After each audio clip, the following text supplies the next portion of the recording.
नमस्कार मित्रों, फिर से आपका एक बार स्वागत है राजस्थान यूट्यूब चैनल पर। दोस्तों, हम बात करने जा रहे हैं राजस्थान की हस्तकलाओं की और इसमें हम कपड़े से संबंधित बात करेंगे। एक ऐसी एंटीबायोटिक सीरीज साथियों जो आपको देखे जा रहे हैं, जो आप कहेंगे कि आप लोगों की आपकी तैयारी में चार चांद लगा देंगे। आपके वर्षों की तैयारी एक तरफ साथियों, और ये 5-5 मिनट का एंटीबायोटिक आपके एक तरफ क्रमबद्ध रूप से शुरू किया है। 2023 की प्लेलिस्ट देखनी है आप लोगों को। एंटीबायोटिक कला एवं संस्कृति क्लास नंबर 2 है साथियों। देखिए, यहां हम लोग बात कर रहे हैं कपड़े से संबंधित, और आपको पता है कपड़े से संबंधित जितनी भी कला है उनको मैं एक साथ लेके आया हूं। यानी ऐसा कोई आपका यहां पॉइंट नहीं बचेगा जो आप लोगों के कपड़े संबंधित में आए और आपके सवाल ना बने साथियों। कुछ पढ़ने की आवश्यकता नहीं है। आइए, स्वागत है आपका। जो नए साथी हमारे चैनल को सब्सक्राइब कर ले, घंटी निशान दबा दे, और ये सुंदर सुंदर सी आपको पीडीएफ दिखाई दे रही है ना, ये ऐसी ही पीडीएफ मैंने राजस्थान के टेलीग्राम पे कला एवं संस्कृति के नाम से डाली हुई है। डिस्क्रिप्शन बॉक्स में उसका लिंक दे रखा है साथियों। आइए, स्वागत है। देखिए, सबसे पहले हमारे पास आता है बंदेज। हम कहेंगे साहब कपड़े को बांधो और रंगों की कला क्या कहलाती है? बंदेज कहलाती है। पहला पॉइंट तो हमारा यही बनता है। क्या बनता है? कपड़े को बांधो और रंगो। कपड़े को बांधो और रंगो, इस कला को हम लोग क्या कहते हैं? बंदेज कहते हैं। ये लीजिए, कपड़े को बांधा और रंगा क्या कहलाता है? बंदेज कहलाता है मित्रों। कपड़े को बांधो और रंगो क्या कहलाएगा? बंदेज कहलाएगा। और क्या कर रहे हैं हम लोग? इसे टाई एंड डाई बोलते हैं। क्या बोलते हैं इसे? हम लोग टाई एंड डाई बोलते हैं। ध्यान रखना, इंग्लिश में क्या बोलते हैं? इसे टाई एंड डाई बोलते हैं। तो कपड़े को बांधो और रंगो, ये कला क्या कहलाती है? बंदेज कहलाती है। और हम लोग क्या कह रहे हैं कि आप लोगों के टाई एंड डाई अंग्रेजी में कहते हैं साहब। अगर बंदेज करते समय माना कि हमारे पास में कोई कपड़ा है, इस तरीके से हम बात करें कि हमारे पास कोई कपड़ा है और इस तरीके से हम कर रहे हैं, ऐसे ये मान लो कपड़ा है। अब जैसे कि छोटा बच्चा होता है, आपने देखा होगा छोटा बच्चा, तो छोटा बच्चा कई बार कपड़े में गड़बड़ कर देता है, कर देना गड़बड़ कर देता है। तो ये माँ आलसी होती है, ये सोचते हैं यार थोड़ा कोना ही गड़बड़ के, गड़बड़ सबने की है, अभी भी करते हैं, लेकिन अब अलग बात है, पहले बचपन में हमने गड़बड़ की सबके सामने किया करते थे, तो इस कोना ही बेकार किया है। सर्दियों का मौसम में कपड़ा पूरा धोएंगे तो साफ दिक्कत आएगी। वो भाई साहब से कहेंगे आने दीजिए पानी, आने दीजिए, ऐसे ऐसे करके ऐसे ऐसे कर दिया, ढंग से साफ नहीं हुआ। बाद में देखा तो उसमें धारिया सी बन गई, माल टाल था, किसक के नीचे आ गया साहब। समझ गए आप लोग मैं क्या कह रहा हूं? हाँ, ठीक है, नीचे आ गया। जब नीचे आया तो हमारे दो प्रकार की धारियां बनी। अगर सीधी धारियां बनी तो भी हमारा लहरिया कहलाएगा। क्या कहलाएगा? लहरिया कहलाएगा। अगर सीधी धारियां बनी हमारे पास में तो क्या कहलाएगा? लहरिया कहलाएगा।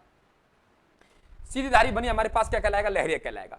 और वे धारियां एक दूसरे को काट गई, क्या कहा मैंने? वे धारियां एक दूसरे को काट गई तो ये क्या बनी? मोटड़ा बनी। फर्क देखा आप लोगों ने? और बूंदों के आधार पर छोटी छोटी बूंद है तो साथियों चुंदरी है, और अगर बूंदों का आकार बड़ा हो गया और चौकोर होगा तो उन्हें क्या कहेंगे? धनक कहेंगे। बूंदों का आकार बड़ा हो गया, चौकोर हो गया, धनक कहलाएगा। बूंदों के आधार पर छोटी बूंद चुंदरी है और हम कहें बड़ी बूंदों का आकार धनक है साथियों, और एक दूसरे को काट दिया तो क्या कहलाएगा? मोटड़ा। लहरिया बहुत बार सवाल पूछता है, राज्य में समुद्री लहरिया कहां का है मित्रों? क्या कहा मैंने?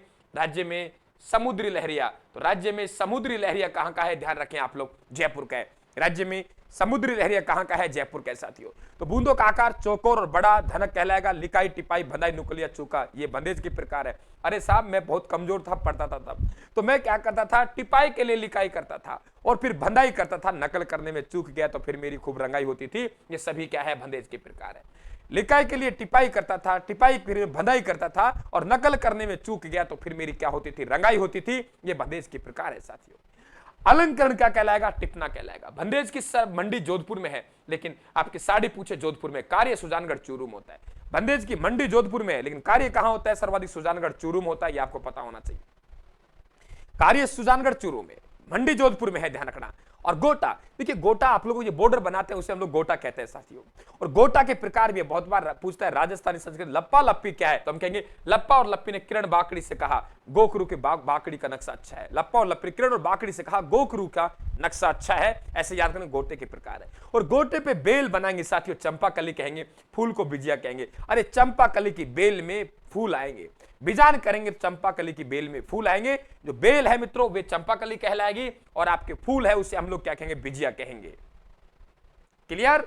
क्या कहेंगे? बिजिया कहेंगे। बात क्लियर हुई? आगे बढ़ते हैं भाई। एक एक बात समझ में आ रही है ना आप लोगों के? ऐसा कोई दिक्कत नहीं होनी चाहिए आपके समझ में नहीं आए साथियों। एक बड़ा आगाज है और इस सीरीज को लगातार बने रहे आप लोग। चैनल को सब्सक्राइब कर ले, घंटे निशान को दबा दे, पीडीएफ का प्रिंट निकाल ले टेलीग्राम से। आप टेलीग्राम से पीडीएफ का प्रिंट निकाले साथियों। देखिए अब हमने क्या कहा? कपड़ा है हमारे पास में, ये रहा। क्या है? कपड़ा है। और इस कपड़े पर हम लोग क्या कह रहे हैं? एक शब्द है हमारे पास में चटापटी। एक कपड़े को काटकर दूसरे कपड़े को पर चढ़ाने की कला चटापटी है बाबू। हम लोग कह रहे हैं पेच वर्क। हम कहेंगे पेच वर्क, अगर उसको रफ्यू किया है तो पेच वर्क है। कांच के टुकड़ों की हमने कपड़ा लिया और कपड़े पर कांच के टुकड़ों की क्या कर दी, जड़ाई कर दी। तो कपड़े पर कांच के टुकड़ों की जड़ाई हमने ऐसे कर दी, ऐसे कर दी, कोई ऐसे कर दी, तो क्या कहलाएगा, मिरर वर्क कहलाएगा। धातु के तारों की हम लोग कढ़ाई कर रहे हैं, अगर हमने जहां कपड़ा की कढ़ाई की है वहां धातु के तारों की कढ़ाई कर रहे हैं, वे जरीदोज कहलाएगा। धातु के तारों की कढ़ाई क्या कहलाएगा, जरीदोज कहलाएगा मित्रों। और धातु के जो तार काम में लिए हैं उन तारों को हम लोग क्या कह रहे हैं, कलाबत्तु। बात समझ गए, धातु में तार काम में ले रहे हैं वे कलाबत्तु है, धातु के तारों से कढ़ाई की गई जरीदोज है, धातु के तारों से की गई कढ़ाई जरीदोज है। बात समझिए आप लोग। और वे तार जो हम काम में ले रहे हैं वे क्या है, कलाबत्तु। राज्य में साड़ियां अनेक जगह प्रसिद्ध है। हम पढ़ते हैं कोटा डोरिया की साड़ियां, कोटा डोरिया की साड़ियां केथुन कोटा की है, ये ससुरिया नहीं है साला, मसूरिया है, ससुरिया नहीं है मसूरिया है। तो मोहम्मद मसूरिया इसे लेके आया था, इसलिए हम इसे मसूरिया की साड़ी भी कहते हैं। कौन लेके आया, मोहम्मद मसूरिया लेके आया, इसलिए कोटा डोरिया की साड़ियों का मसूरिया की साड़ियां भी कहते हैं, और इसे राजस्थान की बनारसी साड़ी कहते हैं, यह भी आपको पता होना चाहिए। लेकिन एक ध्यान रखना, आपसे कोटा डोरिया तो आप रट लिया, लेकिन हो सकता है आपसे जेनवा पूछे। राज्य में जेनवा की साड़ियां हैं, दिगोद कोटा की है। राज्य में जेनवा की साड़ियां कहां की है, दिगोद कोटा की है। राज्य में जेनवा की साड़ियां दिगोद कोटा की है। मित्रों सूट की साड़ियां कहां की है, सवाई माधोपुर की है। जेनवा की साड़ी दिगोद कोटा की है, सूट की साड़ी सवाई माधोपुर की है। और बात करें जोबनेर में तो ज्वाला माता है, और जयपुर की जोबनेर के जाएंगे तो हम फूल चढ़ाएंगे, तो इसे हम फूल की साड़ी कहेंगे। तो फूल की साड़ी जोबनेर की है। राजा लोग चंदन का तिलक लगाते थे मित्रों, राजा लोग चंदन का तिलक लगाते, राजा से राज संबंध बनने का। और राजाओं की रानियां कम थोड़ी साड़ियों पर स्प्रे करती थी। तो चूहा चंदन की साड़ियां मतलब राज संबंध, स्प्रे राजाओं की रानियां कम नहीं थी, राजा लोग चंदन का तिलक लगाते, राजाओं की रानियां साड़ियों पर स्प्रे करती थी। तो ये क्या है, स्प्रे पेंटिंग की साड़ी है।